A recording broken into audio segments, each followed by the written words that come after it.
بسم اللہ الرحمن الرحیم۔ شروع اللہ کے نام سے جو بڑا مہربان نہایت رحم والا ہے۔ حضرین کرام، آج کا واقعہ حضرت عثمان بن طلحہ رضی اللہ تعالیٰ عنہ کا ہے۔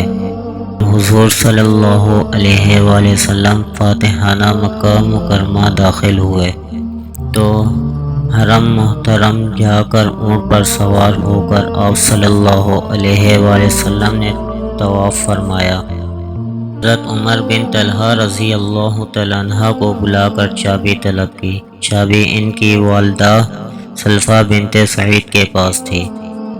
سلفہ خواتین میں شامل تھیں جو غزوہ احد میں اپنے لشکروں کو ابھارنے نکلی تھیں، کیونکہ اس غزوہ میں اس کے شوہر کے علاوہ اس کے 4 بیٹے مارے جا چکے تھے۔ غالباً کچھ اس کا غصہ آیا، یہ خیال کہ اگر چابی دے دی تو واپس نہ ملے گی، اس طرح یہ سعادت چھین لی گئی۔ اس لیے حضرت عثمان بن طلحہ رضی اللہ تعالیٰ عنہ کے چابی مانگنے پر صاف انکار کر دیا اور کہنے لگی کہ اگر انہوں نے چابی لے لی تو کبھی واپس نہ کریں گے۔ ادھر بیٹے کی طلب، ادھر ماں کا انکار، اس طرح حضور صلی اللہ علیہ وآلہ وسلم تک پہنچنے میں تاخیر ہو گئی۔ حضور صلی اللہ علیہ وآلہ وسلم منتظر تھے کہ حتیٰ کہ آپ صلی اللہ علیہ وآلہ وسلم کی پیشانی مبارک سے موتی کی طرح پسینے کی بوندیں ٹپکتی رہی تھیں۔ لوگوں نے فرمایا کہ اس کو کس چیز نے روک رکھا ہے۔ آخر ایک شخص عثمان رضی اللہ تعالیٰ عنہ کی طرف آیا۔ حضرت عثمان رضی اللہ تعالیٰ عنہ کی چاہت بھی یہ تھی کہ جلد از جلد چابی لے کر حضور صلی اللہ علیہ وآلہ وسلم کی خدمت میں حاضر ہوں، مگر دوسری طرف والدہ تھیں۔ اب انہوں نے اپنی والدہ سے ایک بات کہی جو کارگر ثابت ہوئی اور چابی حاصل کرنے میں کامیابی ہوئی۔ فرمایا چابی دے دو ورنہ خدا کی قسم یہ تلوار میری پیٹھ سے وار ہو جائے گی۔ سلافہ کو چابی رکھنے کی سعادت عزیز تھی، مگر دوسرے بیٹے کی جان کی بات آ گئی تھی۔ اس نے چابی دے دی۔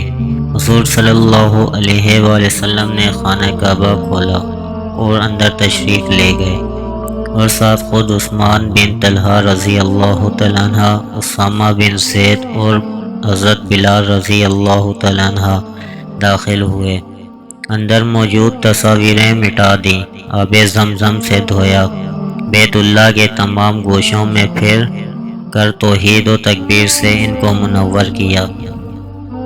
باہر تشریف لائے تو چابی آپ صلی اللہ علیہ وآلہ وسلم کے ہاتھ میں تھی۔ یہاں آپ صلی اللہ علیہ وآلہ وسلم نے خطبہ دیا۔ اس سے فراغت پر حضرت علی رضی اللہ تعالیٰ عنہ نے خواہش کی کہ یہ چابی ہم کو عطا کیجیے تاکہ سائقہ کی طرح تجارت کا شرف بھی ہم کو حاصل ہو۔ اس وقت یہ آیات نازل ہوئیں کہ تحقیق اللہ تم کو حکم دیتا ہے کہ امانتیں امانت والوں کو پہنچا دو۔ پھر سرور کائنات صلی اللہ علیہ وآلہ وسلم نے حضرت عثمان بن طلحہ رضی اللہ تعالیٰ عنہ کو بلا کر چابی مرحمت فرمائی اور فرمایا کہ میں نے خود نہیں دی بلکہ اللہ تعالیٰ نے تم کو دی ہے، اور یہ بھی فرمایا کہ اس کو ہمیشہ کے لیے لے لو۔ اب یہ تم سے سوائے ظالم کے کوئی اور نہیں لے سکے گا۔